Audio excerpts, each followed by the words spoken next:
پھر افواج اسلام کا اس قدر عظیم انسانی اور اخلاقی عمل آپ کے عدیم المثال سپہ سالار ہونے پر دلالت کرتا ہے۔ حالانکہ بعد میں صحابہ کرام کی جنگوں میں جو نقصان اس سے زیادہ ہوا، تو اس کا مطلب ہے حضور جیسی ملٹری کمانڈ رہتی دنیا تک کوئی نہیں کر سکتا۔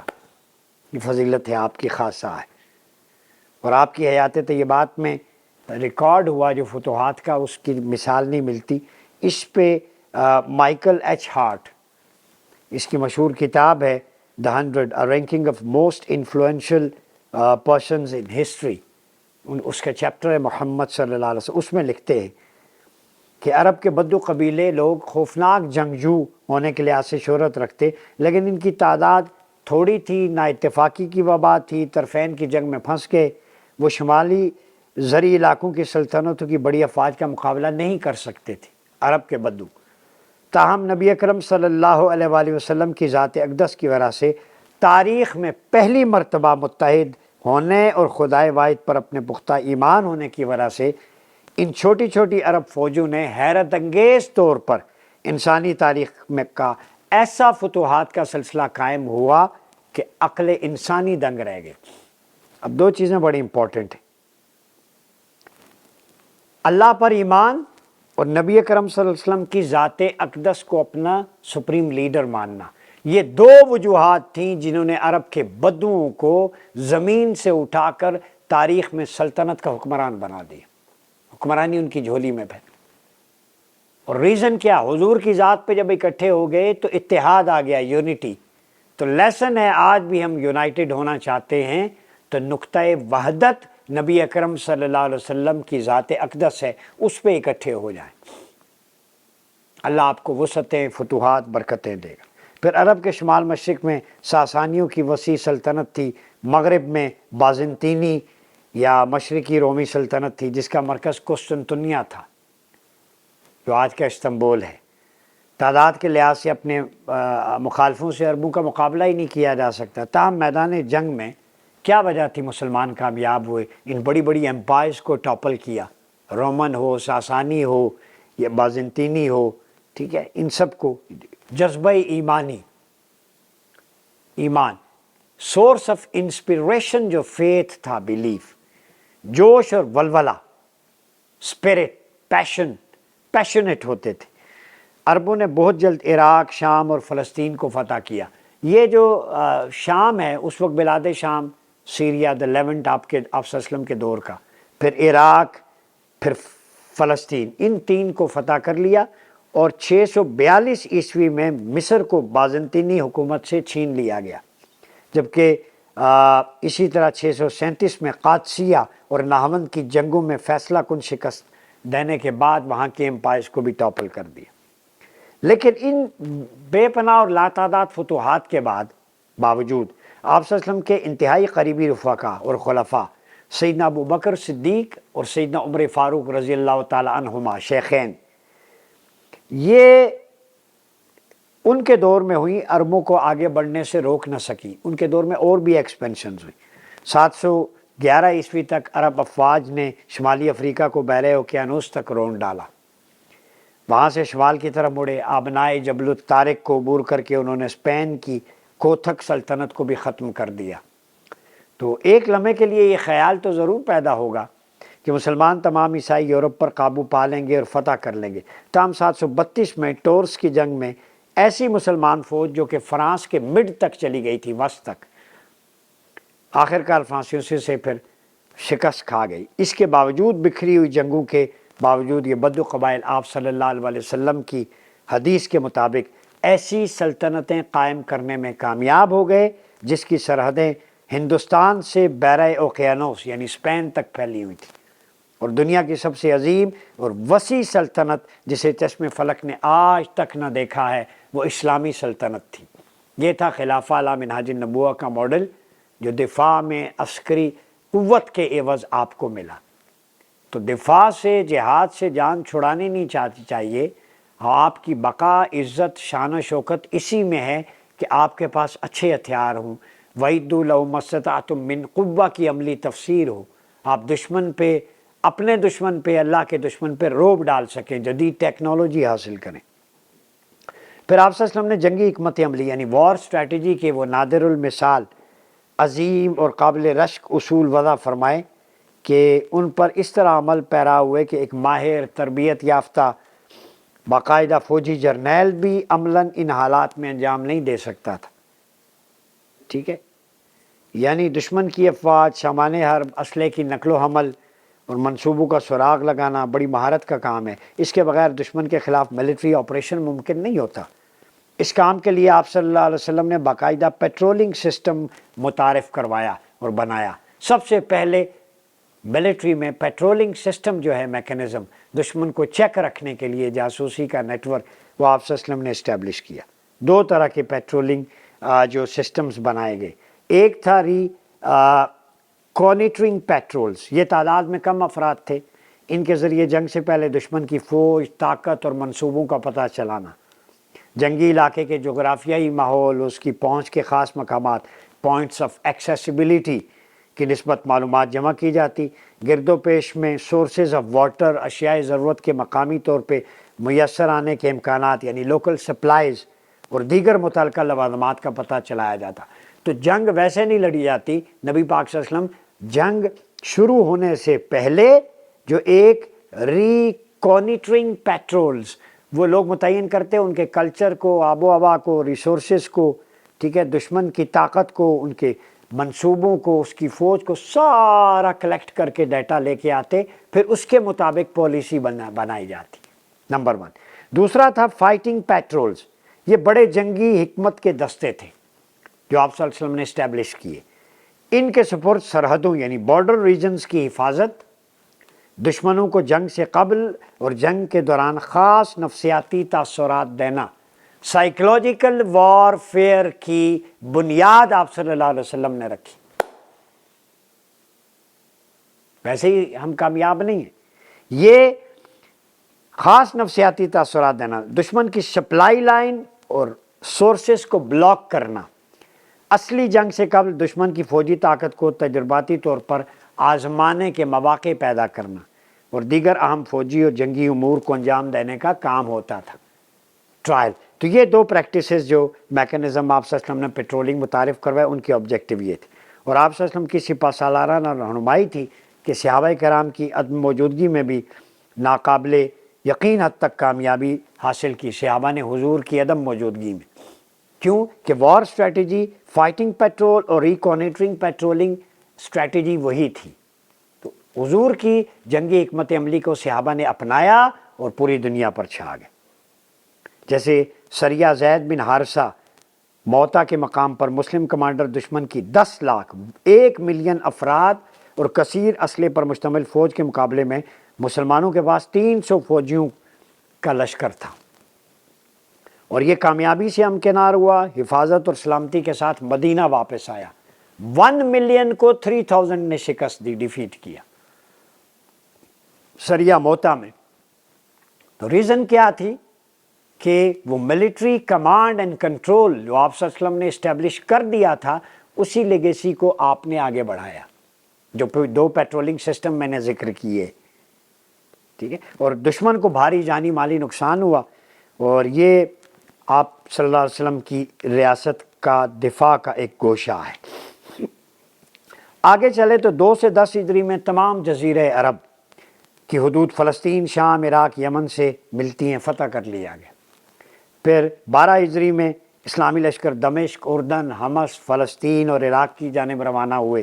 13 ہجری میں یہ 3 سالوں میں بصرہ، بسیان، دمشق، بالابک، حمص، یرموک، تمام بلاد شام کی فتوحات 13 ہجری تک مکمل ہو گئیں، اور 16 ہجری میں بیت المقدس فلسطین فتح ہوا. پھر 7 سالوں میں 12 سے 19 ہجری تک عراق کی فتوحات ساری مکمل ہوئیں، جن میں ہیرا، قادسیہ، مدائن، بصرہ، کوفہ، موصل، خوزستان اور نہاوند وغیرہ یہ سب علاقے فتح ہو گئے تھے. پھر مصر اور روم، اسکندریہ کی فتوحات 19 سے 24 ہجری تک اس دور میں فتح ہوئے. ابن سعد کہتے ہیں کہ فتحت مصر والاسکندریہ فی سنہ 20 کہ مصر اور اسکندریہ 20 ہجری میں فتح ہوا. ٹھیک ہے، پھر بغاوتیں بھی ہوتی رہیں، ان کو بھی کچلا گیا. ٹھیک ہے، کہ مصر اور اسکندریہ کو حضرت عمر کے دور خلافت میں 21 میں فتح کیا گیا۔ زید بن جز الزبیدی لکھتے ہیں پھر 24 سے 35 ہجری تک آرمینیا، آذربائیجان، طرابلس، قبرص، فارس، ایران اور کابل کی فتوحات ہوئی۔ اب دیکھیں بڑھتا گیا اسلام کا ایکسپینشنزم، اسلامی سلطنت کا۔ پھر ایران، ترکستان، وسطی ایشیا، سینٹرل ایشیا، شمالی افریقہ اور روم، یہ فتوحات 41 سے 60 ہجری۔ اس دوران جرجان، تبرستان، گیلان، نیشاپور، اہواز یہ سارے فتح ہو چکے تھے۔ بلخ، بخارا، ماوراء النہر کے اور جتنی بھی آگے اسٹیٹ تھیں وہ ساری فتح ہو چکی۔ پھر وسطی ایشیا کی آخری فتوحات 61 سے 96 ہجری، جس میں تخارستان، بخارا اور اس کے بعد باقی جو علاقے تھے، ماوراء النہر اور چین کی سرحدی فتوحات، یہ 96 ہجری میں ہوئی۔ اور یہ قتیبہ بن مسلم نے چین کی سرزمین سے کاشغر تک کا علاقہ فتح کیا تھا۔ پھر مشرق میں سندھ اور ہند کی فتوحات 96 ہجری میں مکمل ہوئی۔ یہ بھی سیدنا عمر فاروق کے دور میں آغاز ہوا تھا اس کا۔ آپ نے بحرین اور عمان جو ہے اس میں گورنر مقرر کیے۔ وہاں سے اسلامی سپہ سالار جو ہے 15 ہجری میں اسلامی فوج سرحد ہند پر موجود بلوچستان تک پہنچی، اور دوسری فوج 1516 میں سندھ کے مقام دیبل یعنی کراچی تک پہنچی اور فتح یاب ہوئی۔ ٹھیک ہے، اور یہ اہل علم کو نہیں معلوم، سندھ اور کراچی کے قریب دیبل کے مقام پر اسلامی فوج کی پہلی مرتبہ قیادت محمد بن قاسم نے نہیں کی تھی، بلکہ اس سے کم و بیش 78-80 سال قبل سیدنا عمر فاروق کے اوائل دور میں ہو چکی تھی۔ یہ فکری مغالطہ تاریخی دور کر دو، ٹھیک ہے۔ اور محمد بن قاسم سے پہلے اسلامی مارکوں کے سلسلے کو آخری فتح سے امکنار کیا، پھر اسلامی اسٹیٹ قائم ہوئی یہاں پہ، اور سیدنا عثمان اور سیدنا علی شیر خدا رضی اللہ تعالیٰ عنہما کے زمانے خلافت تک یہ جاری رہا۔ بات سمجھ رہے ہیں؟ تو یہ وہ ملٹری اسٹریٹجیز تھی جو بازنطینی سلطنت اور ان سب کو، فرانس کی جزوی فتوحات بھی ایون 141 ہجری میں یہ مکمل ہو گئی تھی۔ ٹھیک ہے، پھر آپ صلی اللہ علیہ وسلم نے ان عظیم فتوحات کے بارے میں صحیح مسلم کتاب الفتن باب ہلاک حاذی الامہ اس میں لکھا تھا، یہ روایت ہے، ان اللہ زوالی الارض فرأیت مشارقها و مغاربها وان امتی سیبلغ ملکها ما زویلی منها۔ بے شک اللہ نے میرے لیے زمین کو سمیٹ دیا ہے، آپ صلی اللہ علیہ وسلم نے فرمایا، میں نے اس کے مشارق اور مغارب دیکھ لیے، بے شک میری امت کی سلطنت یعنی خلافت عنقریب ان حدوں تک پہنچ جائے گی جو اس زمین میں میرے لیے سمیٹی گئی ہے۔